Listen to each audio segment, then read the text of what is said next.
Hi, welcome to the replay. My name is Manda Stack. I'm an intuitive coach and energy clearing specialist. Have any of you ever found yourself showing up for everyone but yourself? Feeling like you have to make sure everyone else is taken care of before you can relax? Or having to check off all your responsibilities before you can do things that you enjoy? Have you experienced this? How many of you really long to just have your day-to-day life and work flow more easily and more enjoyably, like without feeling like you have to push? Relate. I have been there. I remember when I worked as a pastor, somehow I took it on myself to be the one to show up early at the church and get all the furniture set up and arranged for small group events where the tables and chairs were all moved around. Now, no one expected me to do this, but I wanted everything to be perfect. And I took it on myself, wanting to make everything perfect for everyone else, but suffering the consequences. Or I'd spend so much time crafting the perfect sermon message that I left off time for my own self and my own personal reflection and prayer time. I knew that I wasn't listening to spirit and that I was putting more value on what others thought of me than of what God thought of me. And the biggest thing was I came to discover that me doing those things actually had the wanted to have on the world, because we're all divinely created, right? We know that we each have access to that inner divine knowing, that beauty and freedom and joy is available to us. We don't have to make ourselves or our work perfect, do we? It's just that our inner truth often gets clouded over, especially by other people's expectations of us or their opinions of us. And we tend to take those on ourselves, and they become these voices that run in the backgrounds of our lives and our days. And they can be really harsh and judgmental voices. You've got inner wisdom and truth. What you lack is probably the time, space, maybe the personal boundaries, and the safe container of support to hear and perceive your inner truth, to pause, to listen, and to really see the true you. My hard-earned experience comes from years of letting other people define me, but no more. Maybe you're in that place as well. Over the past years, as I worked with energy and learned to hear and act on my own inner wisdom, I renewed my commitment to helping you get clarity and calm and connected with your inner knowing. You really have this beautiful wisdom inside of you, access to that divine guidance that's always available to you. So you don't have to push. You don't need to show up for everyone else but yourself. I know this deep in my being.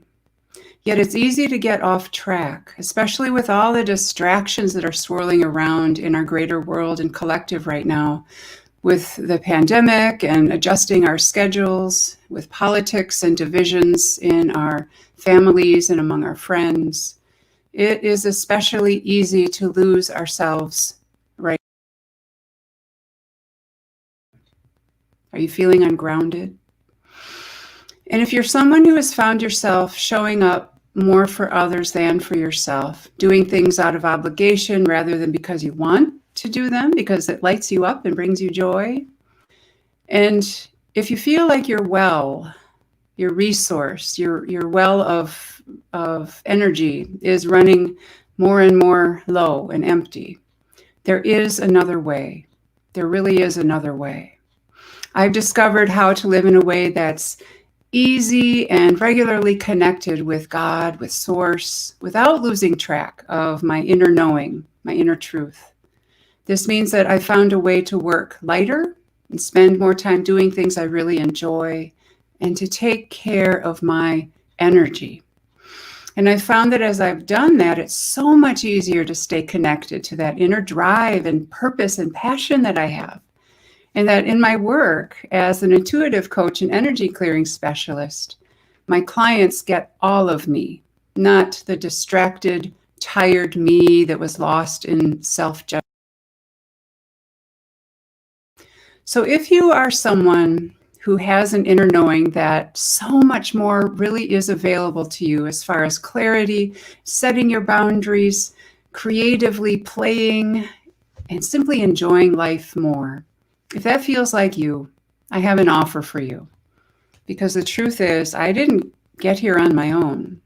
I would get a glimpse of the passion and possibilities of my life, but then they'd get clouded over again as I fell back into taking on too much responsibility for other people's feelings and lives, instead of grounding myself in what I know to be true. Has that happened to you? Because the truth is, left to our own devices, we default to going right back there. That's why I've created for you Spirit Circle. And Spirit Circle is a 2-part online small group gathering. The next one is Monday, October 12th at 4 p.m. Central Time and Monday, October 19th, 4 p.m. Central Time. Each of these powerful events will happen, and then the week in between, there will be some fun and easy and brief things that we can all do together to listen to Spirit and how Spirit is guiding us in our lives. So are you ready to have easy access to that delicious, divine space of peace and clarity inside of you? Is it time for you to be passionate and focused in your life and work and relationships? Is there a message from Spirit for you at this time? How are you feeling like you're being called to show up now in more new and authentic ways? Being in an energetically supported container of time together in the Spirit Circle with other like-minded, like-hearted people is a powerful way to get clarity and connection to your inner knowing and to take inspired actions for what's next. So if you're ready to show up in more authentic ways, more joyfully in your life, work, and relationships, I invite you to go to my webpage, mydivineintuition.com, in the Work With Me page, where Spirit Circle information is there. I'll put a link in the comments. And I do limit the Spirit Circle group to 8 people. It's time to share and reflect. The registration deadline for the October 12th and 19th Spirit Circle is on Sunday, October 11th at 7 p.m. Central Time. So register now. I hope to see you there.